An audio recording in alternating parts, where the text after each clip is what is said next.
Welcome in Pennsylvania Congressman Guy Reschenthaler. He is a member of the House Judiciary and Foreign Affairs Committees. Congressman, great to see you as always. John, thanks for having me back on. I appreciate it. So a lot of anticipation last night. We got the late word that this was going to happen. We were wondering if we were going to hear anything about Hunter Biden or the Biden laptop. Nothing there. And I think a lot of questions left unanswered. But I wanted to get your assessment here on what you think the real threat is when it comes to this foreign interference.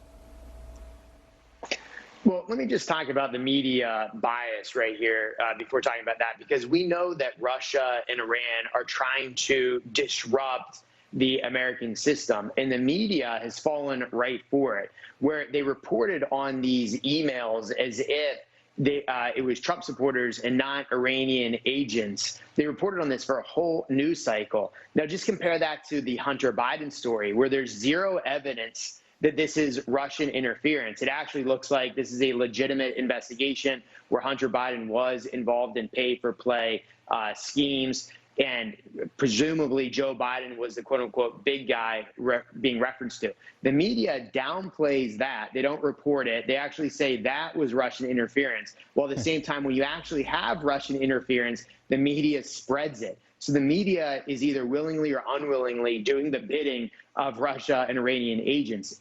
Additionally, let's not forget that DNI Ratcliffe had said previously that China and the CCP is trying to interfere with our elections. We all know that the CCP, they want Joe Biden to win.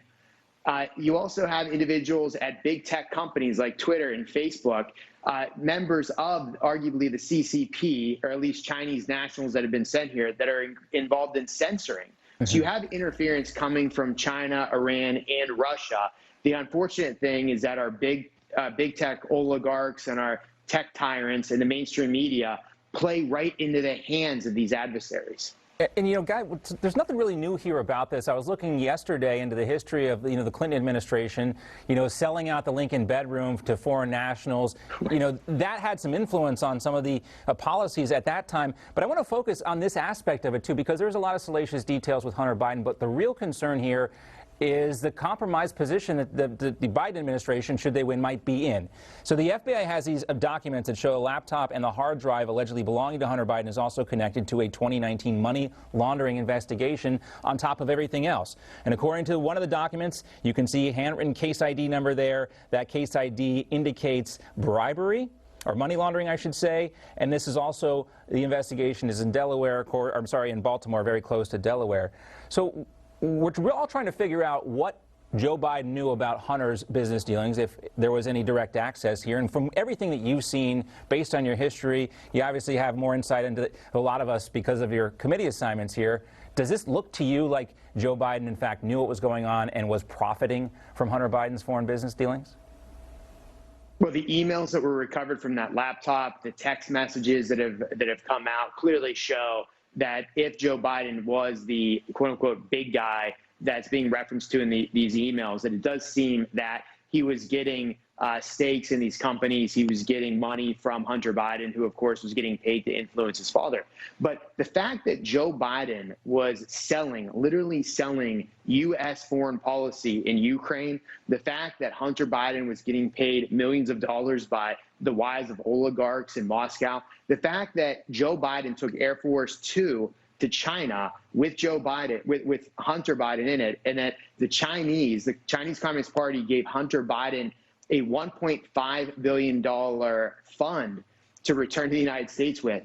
That, to me, tells me that Joe Biden was selling access to the vice presidency. He was selling foreign policy, and we can expect this to continue if Joe Biden wins this election. The fact that the mainstream media has refused to not only report this story, but refused to connect the dots just shows you how biased they are, and it's why most Americans have zero faith in the mainstream media. It almost reminds me a little bit of the John Edwards story from years ago. It was in the National Enquirer. The mainstream media downplayed it, and it was not until after the fact, when it really didn't matter anymore, that they were willing to come out and report the story. And maybe that's what's going to happen here if Joe Biden loses. What do you think about this kind of speculation that Kamala Harris might be interested in pursuing these charges should Joe Biden win?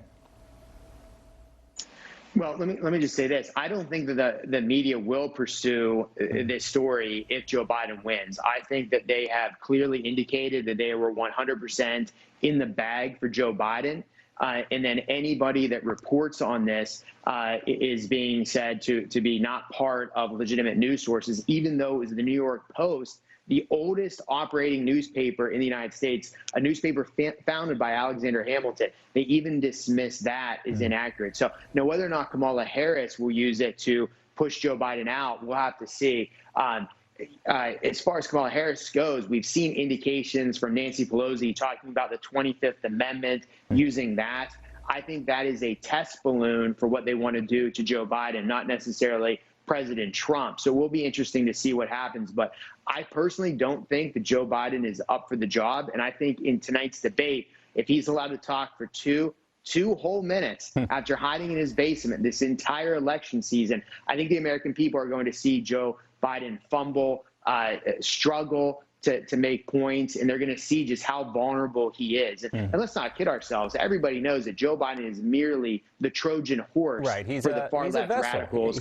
He's a vessel. I mentioned that thing, too, about Kamala Harris, because the media was, vaguely interested in this story when it looked like Joe Biden might lose. And, they were maybe perhaps interested in promoting to somebody, because it's really more about, resisting President Trump than about Joe Biden, I think, for the media at this point, and using this story for that end. All right, so let's talk also about the presidential debate. You mentioned that final one tonight.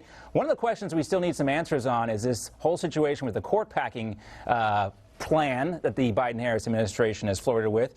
He kind of gave an answer to 60 Minutes. That's going to air later this weekend, but we got a preview. Here is that clip.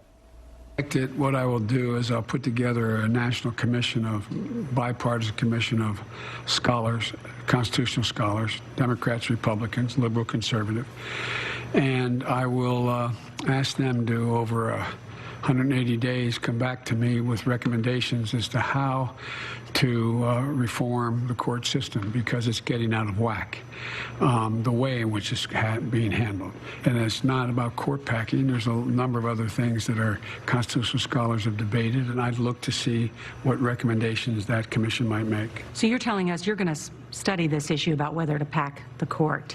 No, whether there's a number of alternatives that go well beyond packing. Whoa. Go beyond packing? I mean, Guy, that dog's not going to hunt when it comes to an answer. A bipartisan commission to study it, that's the lamest answer you can give to a question like that.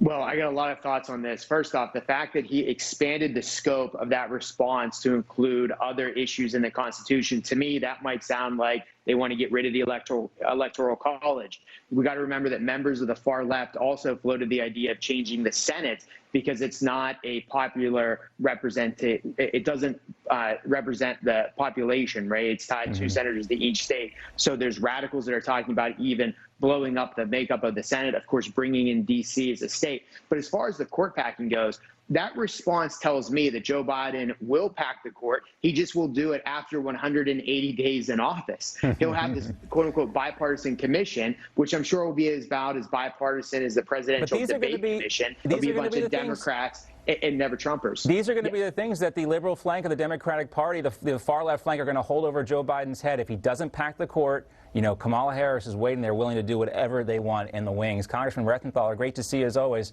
Looking forward to the next time. Hey, thanks, John.